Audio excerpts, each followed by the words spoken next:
নিজে হাতে তৈরি করে সবজি একটা করলাম আজকে, ময়দার ধোকা। এই যে দেখুন কি সুন্দর হয়েছে। তো হরে কৃষ্ণ বন্ধুরা, তোমার সবাই কেমন রয়েছো?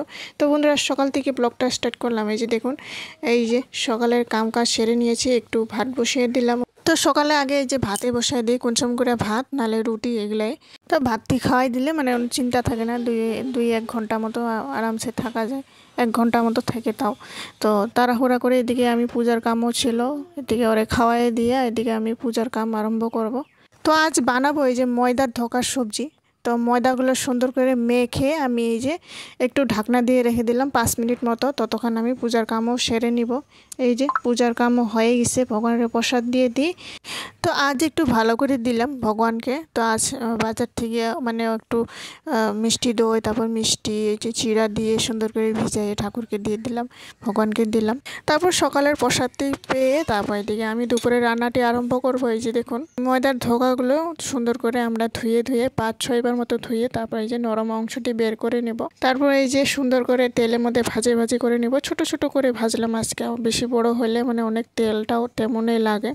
তো এই যে দেখুন, সুন্দর করে ভেজে একটু লাল লাল টাইপের করে নেব। কি সুন্দর ফুলেও গেছে। এই যে দেখুন, একটুখানি ময়দা ছিল, এই যে দেখুন ময়দাগুলো সুন্দর করে এই যে এক সন্ধ্যা মতো হয়ে যায় ময়দার ঢোকার সবজিটি, আর তেমন টেস্টিও হয় সবজিটি। এই যে দেখুন, অল্প কিছু ছিল। তারপর এই যে ভাজাভাজি করে তারপর একটু পটল ভেজে নেব। পটলগুলো সুন্দর করে এই যে কেটে আমি হলুদ লবণ দিয়ে মেখে এই যে দেখুন সুন্দর করে ওই তেলের মধ্যে আমরা ভাজাভাজি করে নেব। এই যে দেখুন, তারপর একটু ডাল করে নিলাম। এই যে ডাল সম্বারটি দিয়ে দিই, আগে সেদ্ধ করে রেখে দিয়েছিলাম, ডালটিও সম্বার দিয়ে দিলাম। আজকে সবজিটি এটিকে বসাই দিলাম। তো ওই যে ছোট ছোট করে লম্বা লম্বা করে আলুটি কেটে নিয়েছি, তারপর মশলা একটু বেটে রেখেছি। একটার মতো টমেটো, আধা মতো টমেটো কেটে দিয়েছি। উতল আসার পরে তারপর এখানে সবজি, এখানে ময়দার ধোকাগুলো দিয়ে দিই।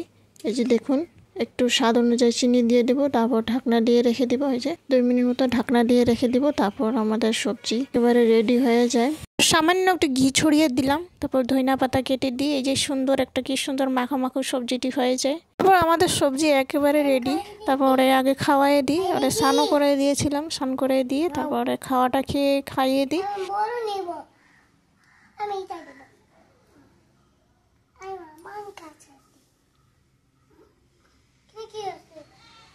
কিছু নাই, ওটা কিছু নাই, ওটা ওটা বাদাম। খাও, পুটুং পুটুং করে। তো অনুরাধরে খাইয়ে দেওয়ার পর তারপর এখানে আমরা দুপুরের খাওয়াটি এই যে আমি খেয়ে নিব। তো এই যে আজকের দুপুরের মেনু এই যে পটল ভাজি, সুন্দর সবজি, ময়দার ধোকার সবজি মাখো মাখো করে দিয়েছি। তো বন্ধুরা, ভিডিওটি ভালো লাগলে অবশ্যই লাইক করে দিয়ে যাবেন।